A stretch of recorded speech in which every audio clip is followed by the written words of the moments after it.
for the 25-26 year.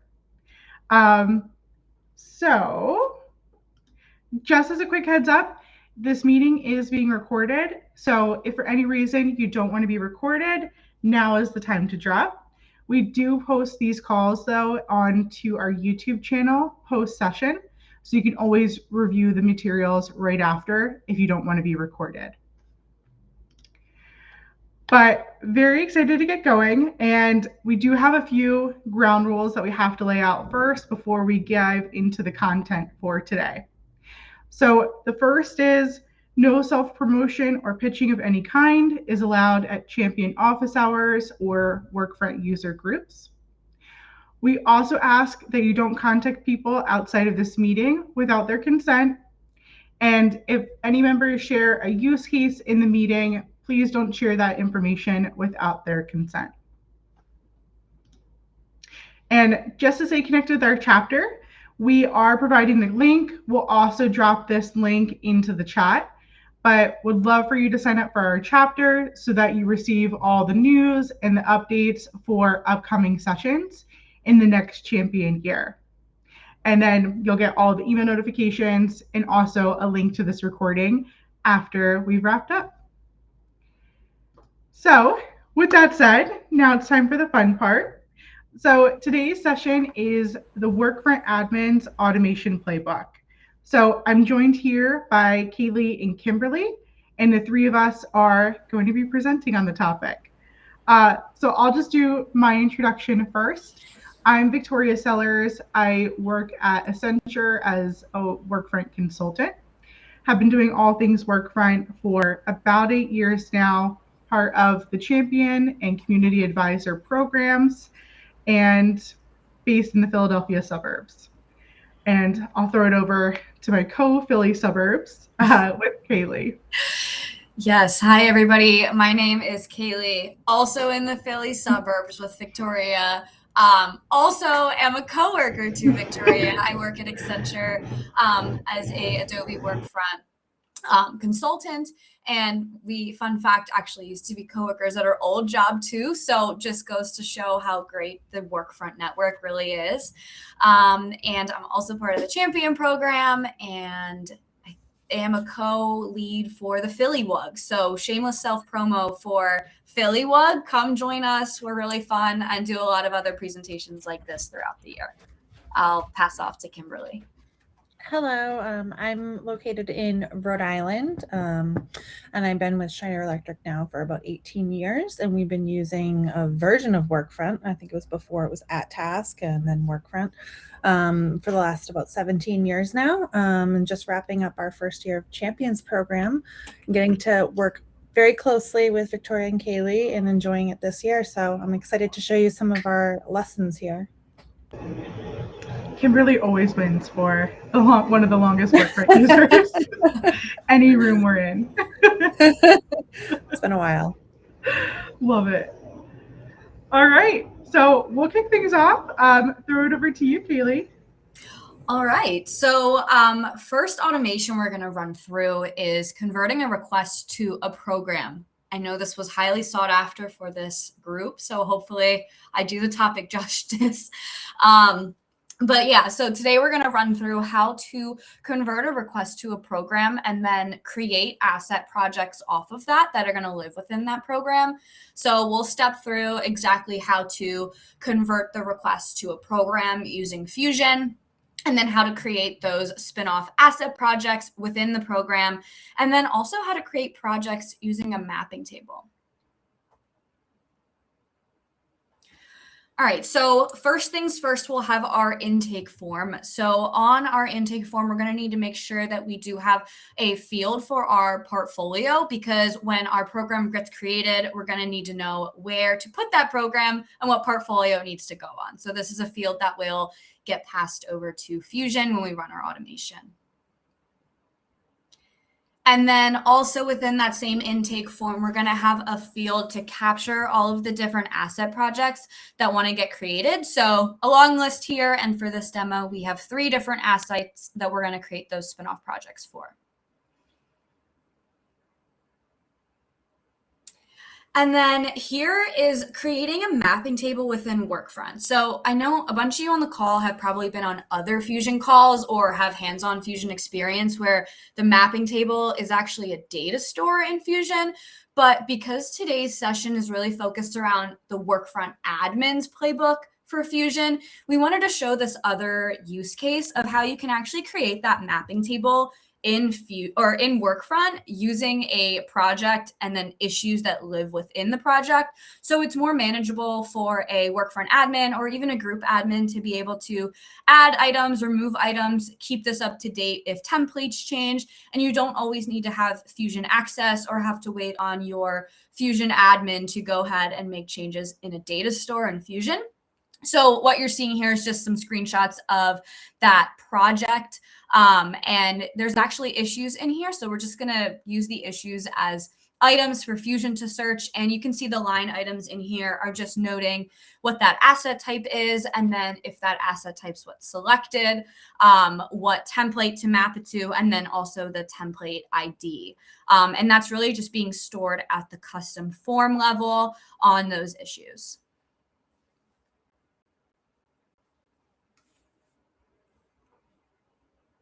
Victoria, you can go to the next slide. Sorry about that. You're good. Perks of working from home is people knocking at the door.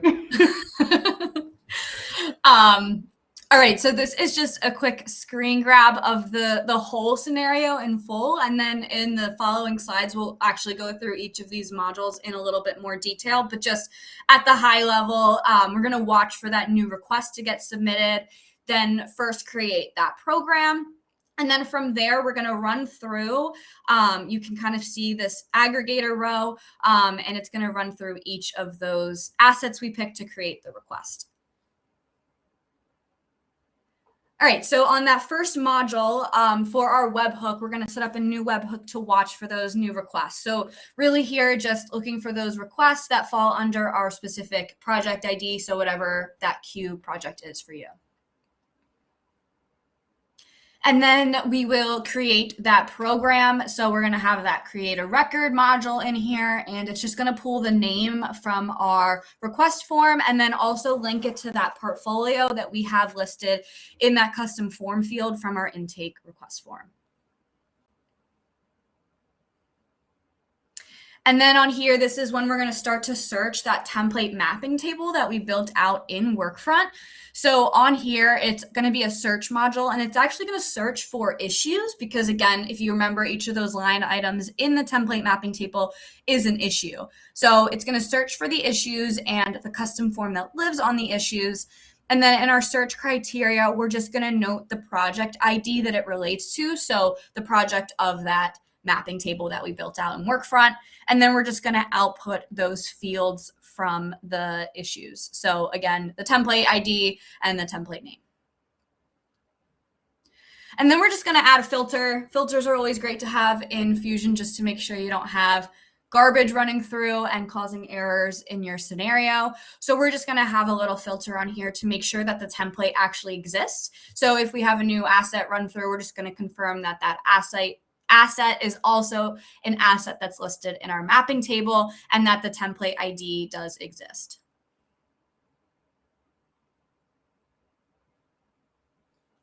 And then we'll go through and create those projects for each asset type. So we're going to grab the name from that intake form and then also the name of the asset.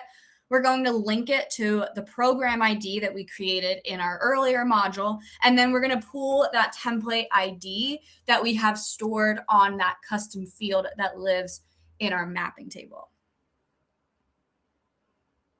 And then we will set a variable for that project ID. This isn't necessarily required, but it is always nice to set variables in Fusion because it does make Fusion scenarios more readable and understandable when you come back to it. And if you ever need to check for errors, it's great to have those variables get set. And then on our final step here, we're just going to use that array aggregator to take all of those iterations and condense them back into one. So for this example, we had those 3 assets. So it's going to run through those past 4 modules 3 different times to make sure it goes through once for each asset, spits out 1 project per asset. And if we didn't put this aggregator in here, we would continue with those 3 bundles, meaning on our last step, it would post the comment 3 times. So we want to make sure we throw this in there just to go ahead and take those 3 records that we're running through and condense it back to just 1. So then on the final step, I don't think we have a specific screenshot, but it's just going to post a comment on that original intake form. And then here's our actual results. So we'll have a program created with all of those asset projects created within that program for each of the assets we picked on our original intake form. Awesome. Thank you, Kaylee. We have a number of questions in the chat. So the first one is, any thoughts on how to accommodate when a requester needs more than one type of asset? For example, 3 landing pages? Yeah, so you definitely can obviously expand on this. Just for demo purposes, we're showing the most basic way. But there's other ways we've set something similar to this up where you actually can capture the number, and then like in the intake forms, so like if they picked email, then like another field could pop up for them to choose how many emails they want. And then through the Fusion, you'd add a couple more modules to also check that field for that number and make sure you iterate it that many times for that one asset. Awesome. Next question. Were issues added on the project level? And if so, were they manually or automatically created? I don't know, whoever asked that question, is that about the issues on the project for the template mapping table, or issues on these projects here for the assets? Great clarification. Brittany, could you template mapping? Template mapping. Okay, so those were manually added. We basically are using it like a data store in Fusion. So every time, like an admin would kind of be managing that project. And I want to use like projects and issues in quotations there because it really is more like a storage. We're kind of just using Workfront in the way we need it to work, but it's not really a project that someone's going to be working on or an issue that someone's going to be working on.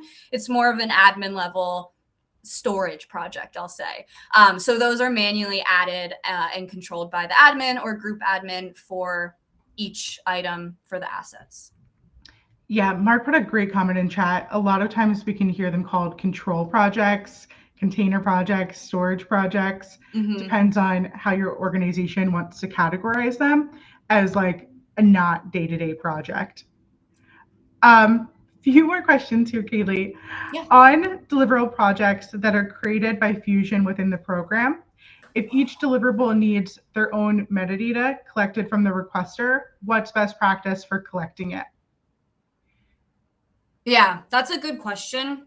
And I think it really could go either way, depending on your workflow and probably depending on how much data you need.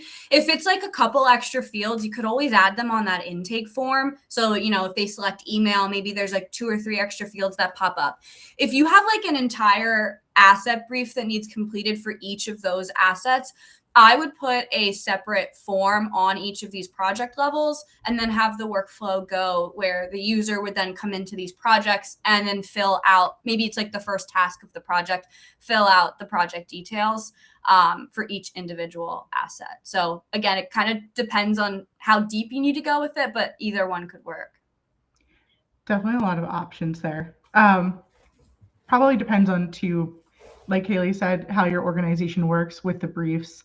Have done myself a lot of times where we just like have a whole dashboard where, all right, you need to click through and fill out all of these asset intakes, and laddering it up with a dashboard helps them get through that. Mm-hmm. All right, next one is from Lisa. Do the issue details flow through and get attached to each resulting project? That's a good question. I don't know if we had that mapped in the Fusion scenario, but if you have that form linked on your projects from the Workfront side, it would carry over. Correct. Yeah. I think what we've done in the past, This one, I don't think had it, but you can always carry it over to the program, and then you can also carry program details down to projects as well. Definitely a lot of ways you like further customize this. Yeah. We try to keep it as like simplistic as possible, so everyone could kind of take their imagination and run with it. So it sounds like you guys already are running with it and have lots of great ideas. Perfect. I think that addresses all the questions for this in chat. So thank you so much, Kaylee. Might circle back with more questions at the end here. Of course. All right. So I'm next on deck with dynamic t-shirt sizing. So this automation really plays into the resource management capabilities in Workfront for what's the purpose of sizing our projects. So if you're new to Workfront or you don't use the resource management capabilities just yet, wanted to throw a quick screenshot in here just to show the purpose. So if we have a team and want to determine what their allocation is, what their capacity is, we need to be able to set the data on project templates for the results under the resourcing tools to work most effectively. So that is why we've created this dynamic fusion scenario to t-shirt size the projects. So you might have this in your instance, or you might have seen it in other instances. The out-of-the-box way to t-shirt size projects for, let's say, an asset template is to create different iterations of them with different sizes. So if I have an email template, let's say, and there's 7 different sizes across our workflows, I would need to create and also maintain 7 different templates where the only really variation is the different hours and durations for the tasks in the workflow. So created this fusion scenario for a couple of different key reasons. One, like Kaylee's presentation, didn't want anything to be hard-coded in Fusion. We wanted logic to be living in modules that could be maintained by group or system admins without the need to go through a development or an engineering backlog to make adjustments. We also wanted fewer templates to be maintained. I'm sure, as you all know, if you ever get a request to add in 20 more templates, to do it 7 different times and to try to keep track of the different durations and planned hours across them becomes a nightmare and likely a headache. So we wanted the t-shirt sizing to also live in the project for easy inline edits for group and system admins. And just in case you're just coming into the Workfront community, I wanted to recap that a template is a reusable project blueprint. So it's where we're setting what that workflow should be so we can reuse it on a consistent basis. Whereas a project is where the work is actually happening. So we create the project from a template, and project is where our end users are executing their work. All right, so here's the front end view, and then we're going to get into what's behind the scenes with the automation. So right here, we have our email template, has all the different tasks that are part of our workflow. And you can see here that there's an inline view in order to enter the different t-shirt size, duration, and planned hours. So I can see here for this production task, I have an extra small duration of 1, planned hours of 1. Didn't get too creative with this demo. These hours could definitely be more dynamic and not just be 1 through 6. But as you see over here, as we move up the ladder in t-shirt size, these numbers are changing. So this view allows admins to come into the template and give us, all right, here's what all the different t-shirt size hours should be. And they're doing so in just this one template and don't have to navigate through 7 different iterations to update that info. It's also nice because it gives you one exportable view to send off to your stakeholders to be like, this is all the data we have in the system. If you want to make adjustments, edit this clean Excel export and we'll update it back in Workfront. So to show you a little bit more behind the scenes of this automation, there is also a task custom form that is attached to each of these tasks in the workflow. And it's really where the storage is happening for the data that's part of this automation. So it's an admin only form so that users can't see it. And it just lists all of that same data that we saw in the inline view. And then we created a view, and then system admins just toggle on this view. You could also create reports to have a very similar effect, but the view just allows anyone to come in, turn it on, to be able to get to the different t-shirt sizing to enter different values here. All right. Oop. I think I might have missed a slide there. 1 second. Oh, no, I did that correctly. All right, so to show you how it works in the process, if a user came into the system, let's say they were either entering a campaign or they were giving us specific details about the email asset itself, however your intake entry is, they would provide a project size. So they would say, all right, this is a medium project for when I'm creating this email asset. And then a calculated field is created on the back end in that custom form that says, okay, depending on whichever size was selected, I'll pull the value from that duration or planned hours field and give the result in this one final task duration field. And then the same is going to be true for planned hours.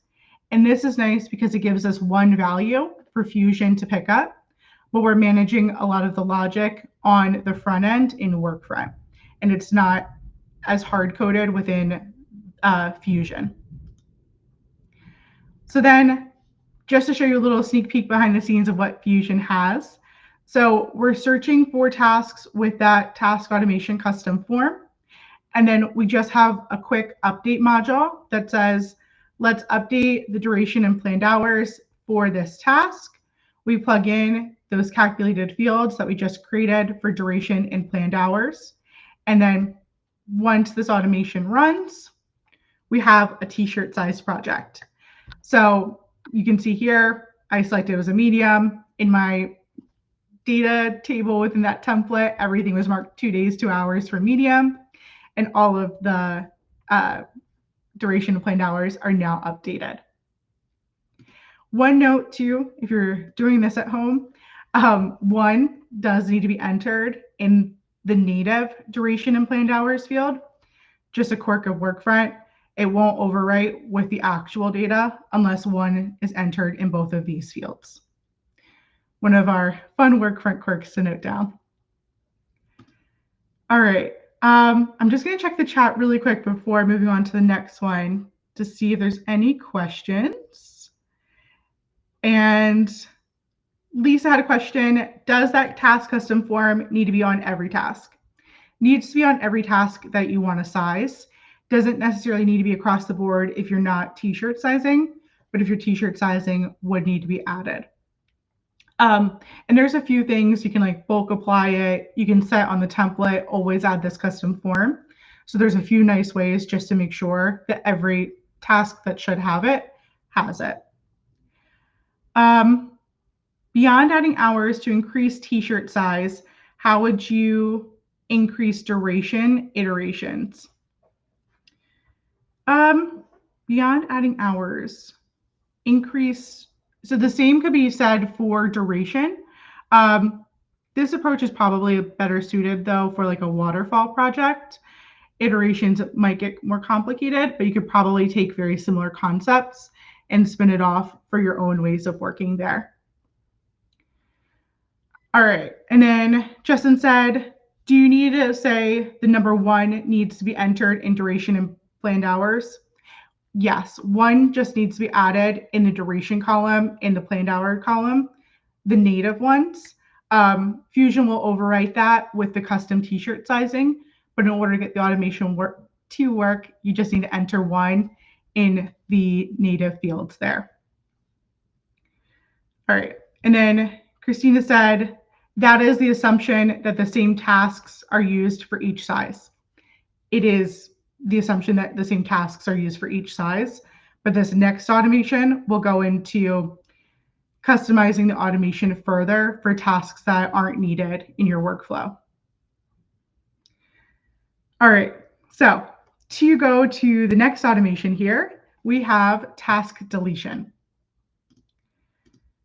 All right, so this is going to follow a very similar concept to what I was showing with t-shirt sizing. And it's all about how do we customize our workflows and our templates further without spinning them off multiple times, customizing very specifically for one group, trying to apply the changes across all 20 different iterations. So I'm sure most of us here can relate, but we might have a great sales campaign workflow. We might have a great email workflow, but there's going to be tasks here and there that aren't applicable for every team, every scenario. I'm sure we have a multitude of different reasons why different tasks might not be needed for that specific project's workflow. So there's usually two options for an admin. It's either create a ton of different templates, or it's get the users used to deleting what doesn't work for them. Or you can also do some add-on projects. There's a multitude of different concepts across the community that you could do. This one is adding in some deletion logic that's controlled from the intake form. So if I have an intake form on a request, this could also just be the project custom form. However, you complete your asset briefs or your project briefs, and we have a question that says, is this managed by an agency? If that question is equal to no, then it should be deleted from our standard project template. So you can see here, I have, again, that email template, and there's a bunch of different tasks here.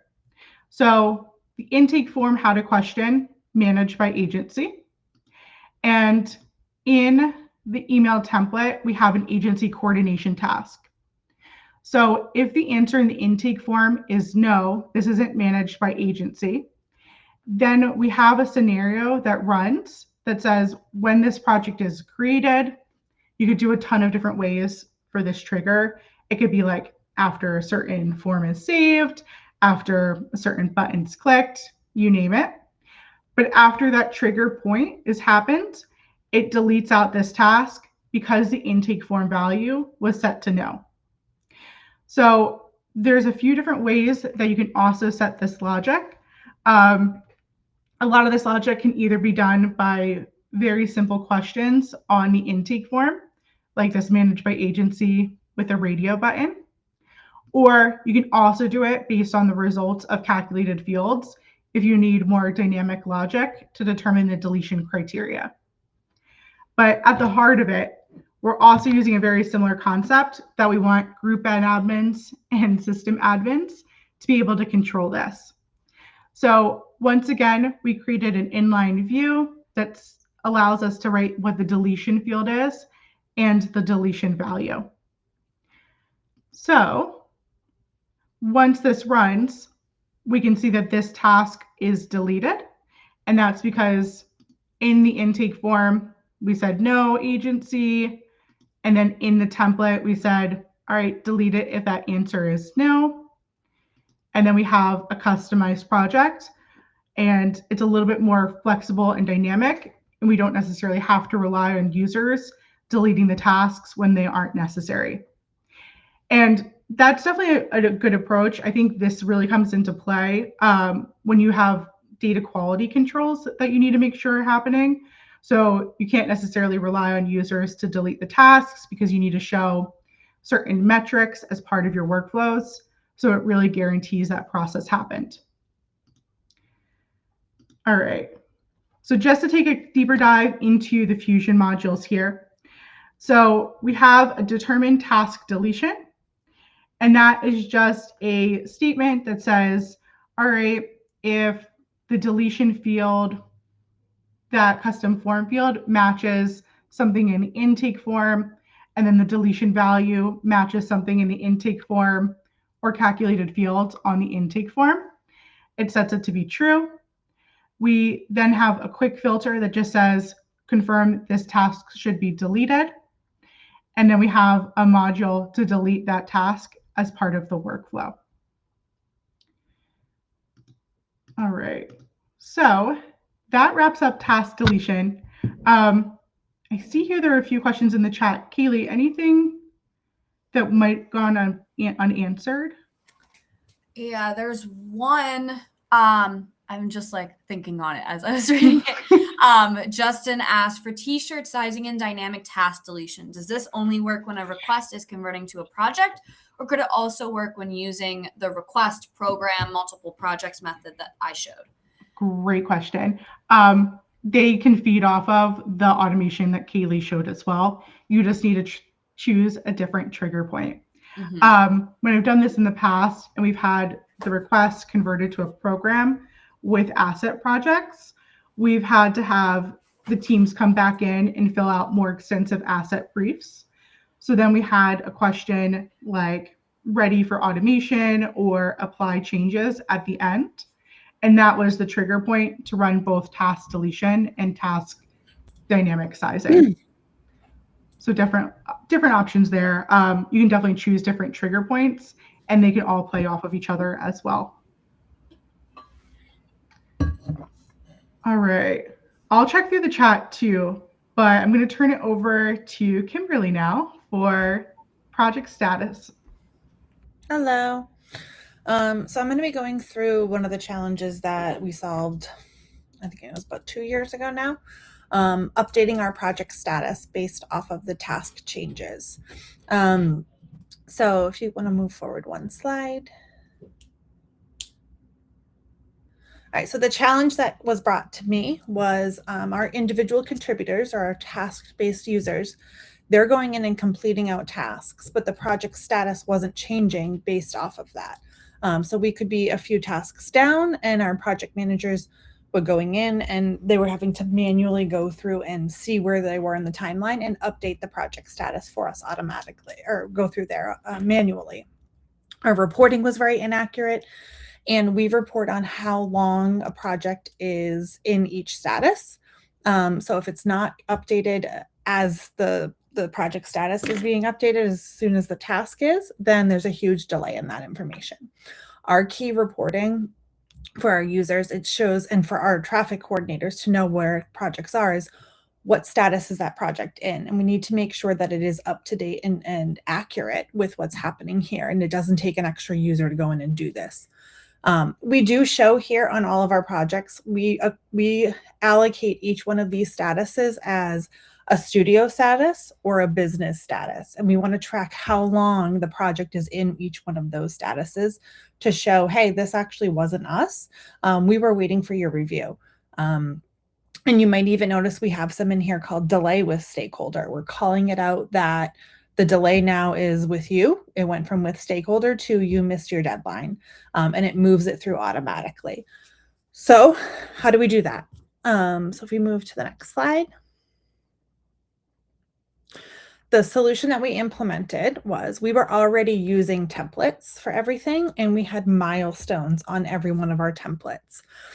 So what we did was each one of our milestones in here is assigned to a parent task, and the parent task is really the gate that we have here. So if we look at tasks 4, 5, and 6 here, this is the development one. So when internal review, first draft and internal review are closed out, the parent task gets closed out automatically. So what Fusion is doing is it's going to be watching to see if that task that's closed out is one of the milestone tasks for us. And if it is, it's going to read where that is and it's going to move it to the next gate for us automatically. So just because our first draft is completed doesn't mean internal review, doesn't mean our development is done here. But once both first draft and internal review are completed, that means studio development is completed and it's moving on to business review. So we're watching for that and we're seeing, is there a milestone on that task? And then what we're doing is it's going to move the project automatically to the next gate for us. So I'm going to go through what these different items mean here in the next slide. Actually, sorry, you can go back one. I'll talk through the scenario and then talk about the data store. So in the scenario below, we are watching for completed tasks. We're filtering out, does this have a milestone on it? So we're not, so basically any tasks that are not milestone tasks, stop right there. We're getting the details of the task, getting the project details, and then we're putting another filter here to make sure that we're only pulling those that are our creative projects, because we have several different groups in here using today. The next step is we're using a data store to map what milestone goes to which status is the next status it's changing to. And this was something that was defined by our operations team. So basically, if it's the studio development task, so if that milestone task studio development is completed, we want to move it to with stakeholder automatically. And we've mapped this and defined this out here as the data store. So it's watching, it's reading the milestone information, and it's going to move it to the next project. The final piece in our scenario is we're actually documenting on our Fusion, and this is something else that I have presented before, is we're then putting a note on our project form that, hey, this was moved by a Fusion scenario, so that we're tracking how many times the Fusion project is moved. And then we're kind of seeing that. So once it moves to the next gate, we're also documenting timestamp. This started now. It's with stakeholder. Here's the day that it started. We stopped counting that it was in with studio and moving forward from here.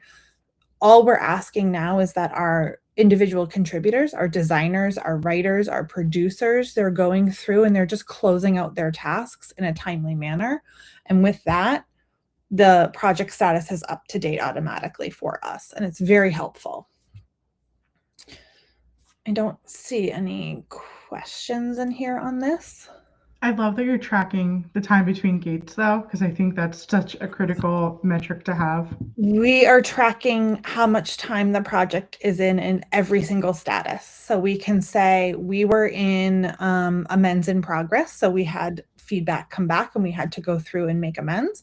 And we're tracking how long the project sits in that status, how long it's with stakeholder, how long it's with stakeholder and delay with stakeholder. So we're using calculated fields to accumulate that information, but Fusion is inputting the data on those calculated fields for some of those pieces here.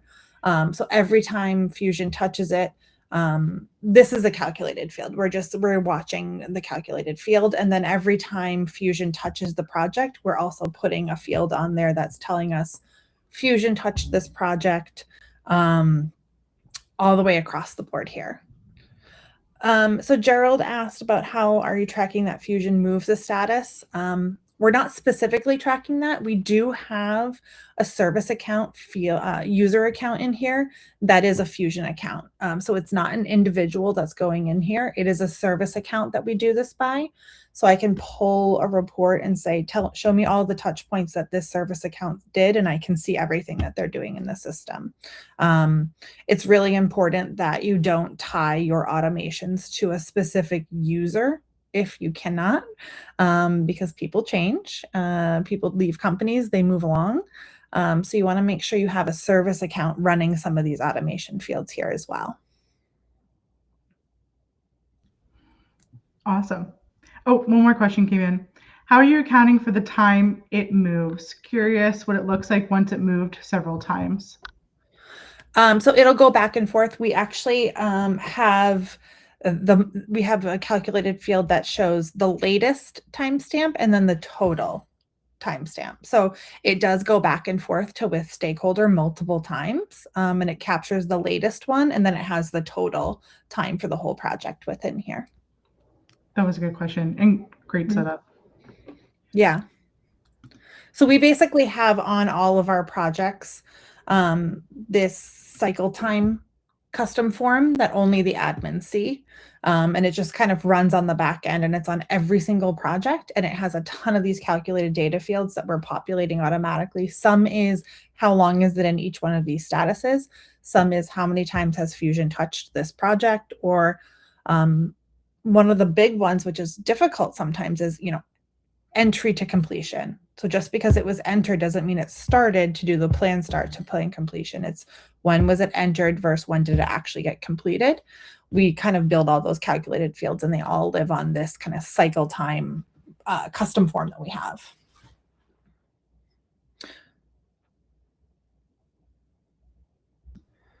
We do add more rounds quite often within the existing template and milestones. They all have the same milestones on them, though. When we add another set of rounds, it follows that same milestone path within here.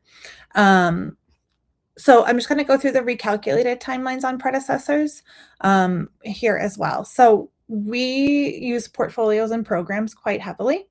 And one of the challenges that we had is we have a program of work, and we have our first kind of primary parent project that everything is kind of connected to through cross-project predecessors downstream. All those cross-project ones are set as awaiting brief status, which is equal to a planning status in the system. It's not active yet, but it's there. We're doing resource management, capacity management.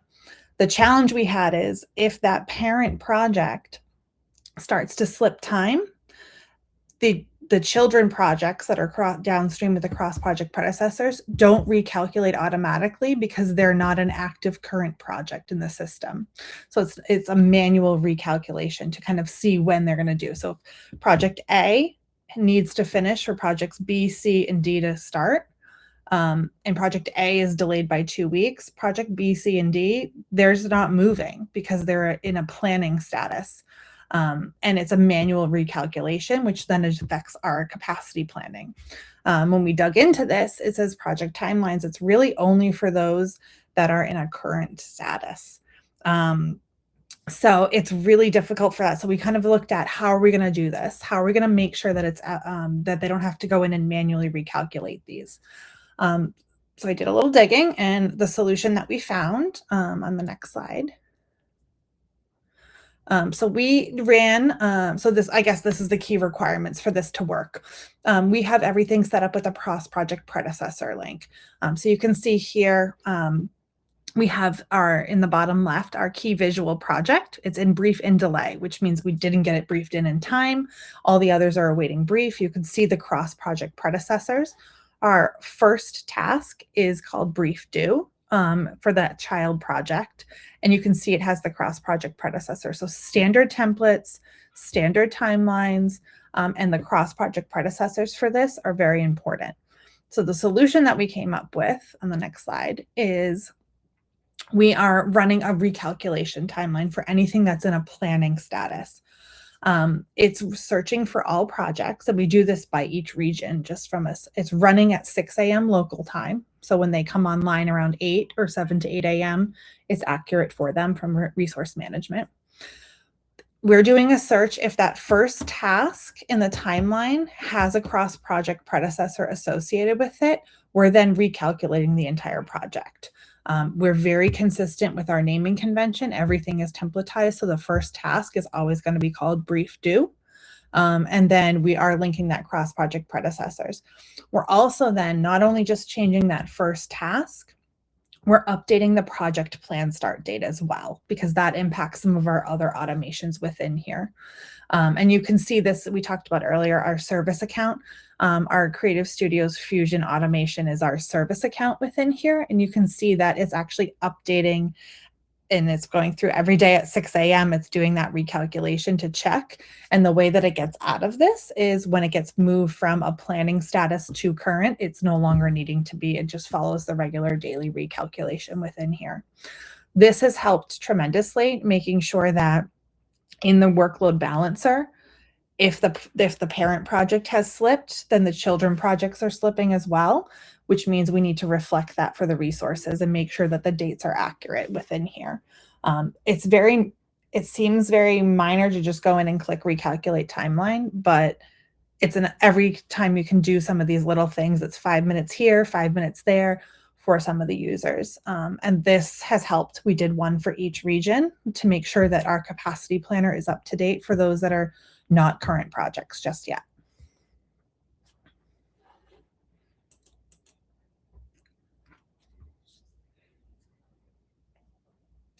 So the next one here. So just go through some of the filters that I built. So search for the projects. We always get the scenario ID in every single one because that's what I put on my custom form to track when this was done, which scenario was this for.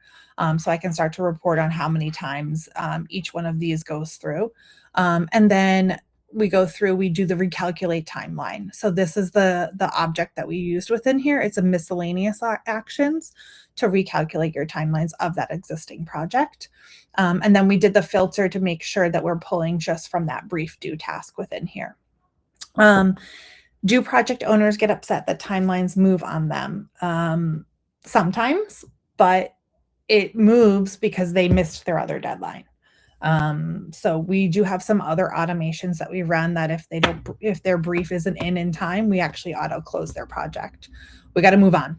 We got to go to the next thing. We only have so many resources to work on stuff. And if you're asking us to do something and you're not giving us what we need, we're going in and just kind of, sending that automation here. It's a tight ship that we run here for the users. So this helps just keep those timelines, because for our primary concern is to make sure that our designers and our writers and our producers know where their actual task delivery dates are. If they're in the past, how are they supposed to know from here? So 17, yeah, that's 17 years of experience showing. Yeah, that was a tough one, but we do that one as well. So yeah, so this really helps keep for our core idea is we need to know what resources we have when and what's coming. And if something is getting briefed in, but then we already have this campaign and the campaign's behind, the child projects of those campaigns may get bumped to an agency. They may get bumped to on next quarter.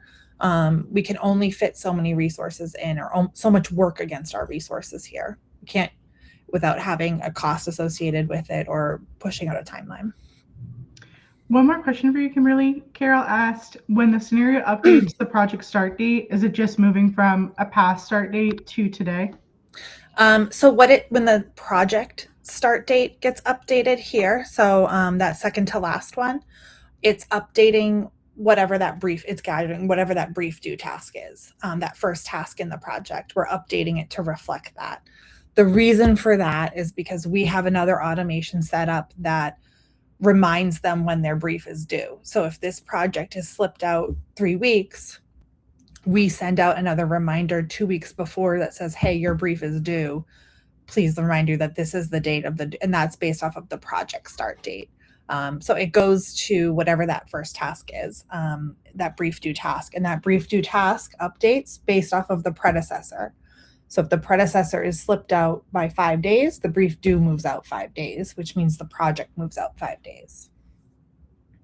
So key for this is cross-project predecessors and updating your parent project within here. Perfect. All right. I think that wraps up all of our content, but just want to see if there's any last questions. Give it a second here.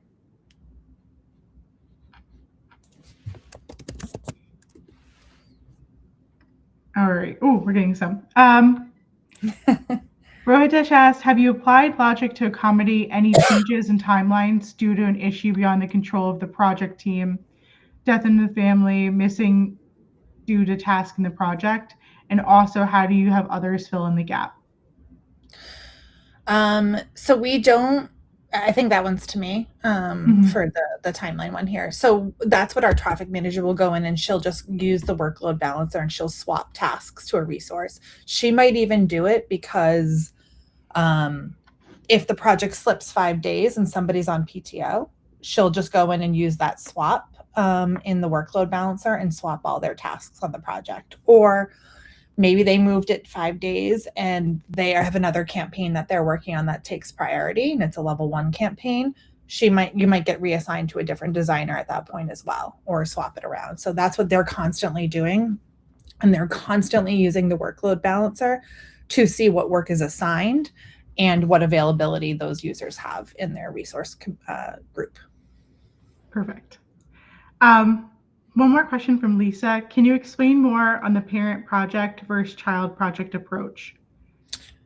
Yeah, so the way that we are working for the campaigns is we have a parent project, which is really like you're concepting for an entire campaign. You're concepting the messaging, you're concepting kind of high level, and then based off of that, you'll execute the individual asset types. So then based off of the concepting, you'll have a video, a web banner, a landing page, maybe you have an email going out. Each of those individual assets are their own projects because they have a different set of steps to complete, maybe different resources. They have different timelines associated. A video is going to take way longer than a web banner. And then we have different custom metadata that's associated with that then pushes to our DAM system. But you can't start the execution of those assets until you finish your concepting. So the concepting is our parent project. And then the end of that is where the cross-project predecessors are linked. The end of approval of your concept kicks off the execution of the children projects for us. That's how we work, and it helps because then you can actually see, okay, how many web banners did we do, how many emails, how many landing pages, and go from there. Perfect. All right, I think that wraps up our questions and our presentation here. Thank you everyone for joining. We'd love to hear your feedback for any future sessions. We have a new champion class starting in September, so you can definitely put them on the agenda for the fall. All right, have a great day, everybody. Thank you. Thank you.